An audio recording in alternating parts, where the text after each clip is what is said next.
Pagadian City, lahos na sadta sa Kapatagan, Lanao del Norte mga kabisaya. Og atong first stop diri mao ang Durano Campsite Mountain Resort. Hello mga kabisaya, og nasadta sa Municipality of Kapatagan, Lanao del Norte. Og syempre, atong first stop diri mao ang Durano Campsite Mountain Resort. So kaning Durano Campsite Mountain Resort mga kabisaya is located mismo sa Barangay Durano, Kapatagan, Lanao del Norte. Og makita na jud ninyo mga kabisaya nga tiyada na gid kayo ang dalan mismo sa highway padulong pasaka sa Durano Campsite. So no need to worry. Pero careful lang gyapon mo mga kabisaya kay grabe ka pasaka ang dalan. Tapos daghan pagid kayo liko-liko no kay kaning Durano Campsite na nagid siya sa pinakatuktok diri sa Barangay Durano. And as you can see mga kabisaya, grabe gid kay ka peaceful diri sa Durano Campsite, tapos grabe ka overlooking og nature tripping og mostly magid sa tuwa mo magid nato ang gandahan nowadays.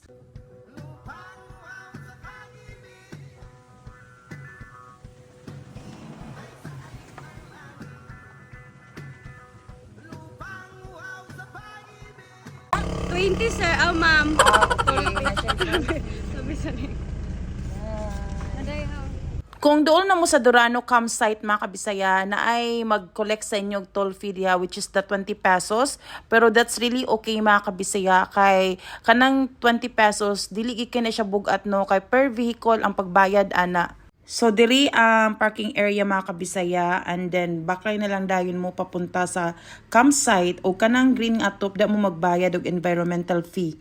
Mao gini akong ganahan sa mga province mga kabisaya kay kana bitong kinabuhi bitaw nga murag less ang stress. Labaw na ko inani nga view ang makapalibot sa imuha mga kabisaya. So mga kabisaya, pagsunod ninyo sa Barangay Durano na mo'y toll fee nga 20 pesos.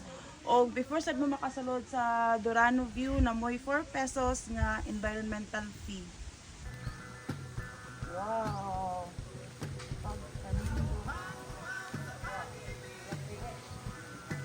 Mga kabisaya, tan-awan ninyo guys kung unsa ka tiyada diri sa Durano Campsite Mountain Resort. Grabe guys, wala palang ganita sa tuktok pero I must say nga grabe gid kay siya katsada guys. Kung kamo nga family mahilig mog adventure, mahilig og nature, then this place is for you mga kabisaya.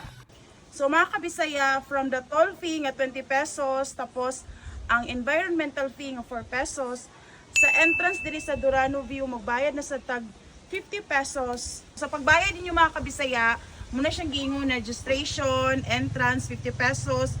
So kailangan mo sulat yung pangalan dinhi tapos pauran din mo og wristband para nagpamatuod nga nagbayad gid og entrance fee nga 50 pesos. Pero kabalo mo, bisan to do na entrance, syempre normal gid nga na entrance mga kabisaya.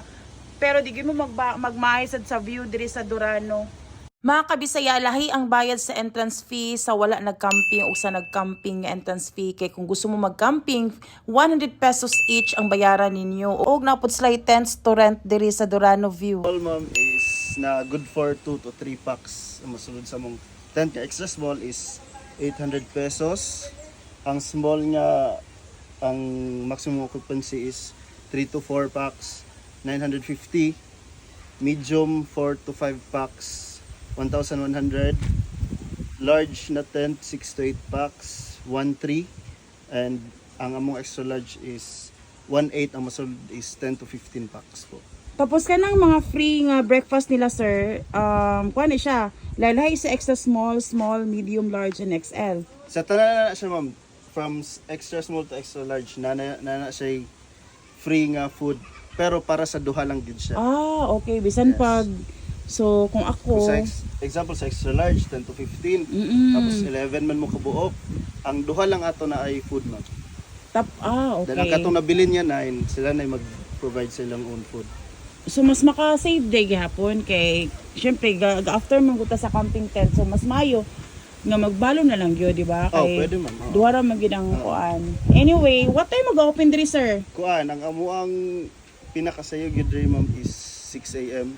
Tapos mag-close me 7 PM na. Napa may mga hotel sa taas o wala na? Napay mga i-house dito ma'am. Ay, very good. So napa yung mga restaurant? Mo pa ni amo ang coffee shop ma'am na naga-cater pa sila mga food. Ang among resto wala pa nahuman. Gitaro pa dito.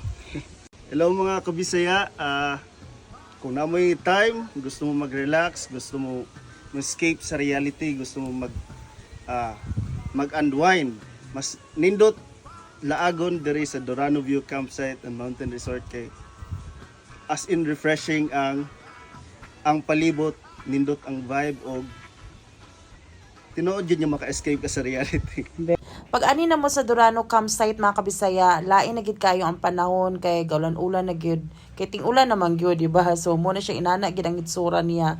Pero I must say nga better gihapon nga inana ang weather kay diri man gud sa Dorano Campsite, although na siya sa mountains, initon ang yang weather but grabe ka hangin.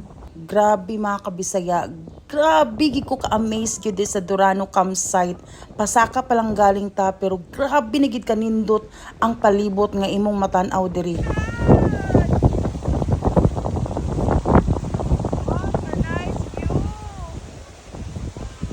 Pag-abuti mo sa ibabaw sa Dorano Campsite mga kabisaya, grabe, worth it good ang pila ka steps nga imong gitikang para lang makasaka ka diri.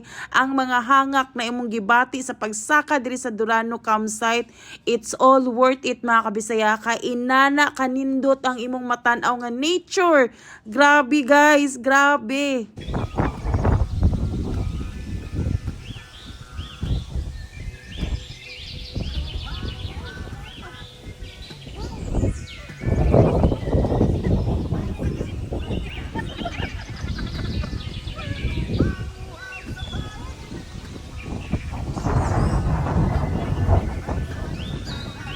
Dorano Campsite mga kabisaya, makita na to ang Panggil Bridge diya sa Tangub City going Usami City. Og diri sa other side, makita pud nato ang Mount Malindang sa Misamis Occidental. Isn't it amazing mga kabisaya? Grabe gyud ang nature. Highly recommended for bandings mga kabisaya, dili lang pang barkada pero pang pamilya gyud mga kabisaya. Kung mag-overnight mo diri mga kabisaya, ang preferred time to set up nila is 3 p.m. tapos the next day yung check-out is 9 a.m. Diri sa Dorano Campsite Mountain Resort mga kabisaya, makawala og problema, makawala og stress. Kung ikaw gikapoy na ka sa imong busy day sa syudad, anhi diri sa Dorano Campsite og pag-camping diri overnight.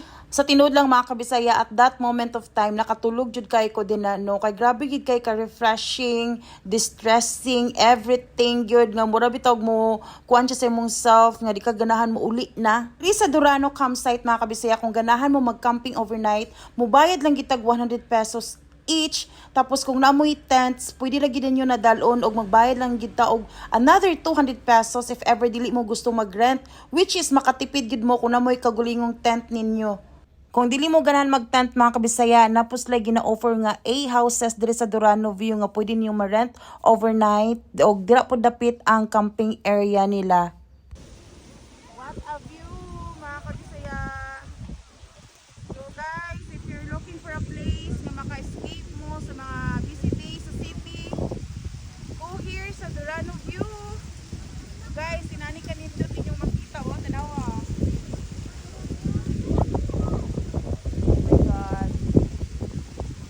Napoy Dorano Cafe mga kabisaya nga pwede gid kay mo magtambay, mo pakulay, pwede mo kaon mga pi. Then dini guys, daghan kas lagi na offer sa inyo no, like breakfast meals, snacks, coffees, iced coffees, milk teas, fruit teas, fruit shakes, o unsa pa man diha nga pwede nila ma-offer sa inyo ha.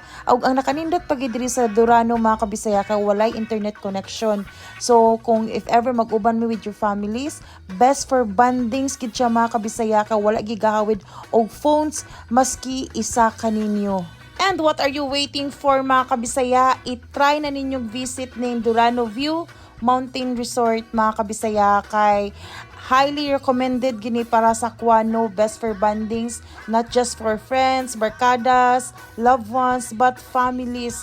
Pinaka-importante o pwede gid mo mag-spend the night din magchika-chika lang tapos magdalag food then di ba nice kaayo.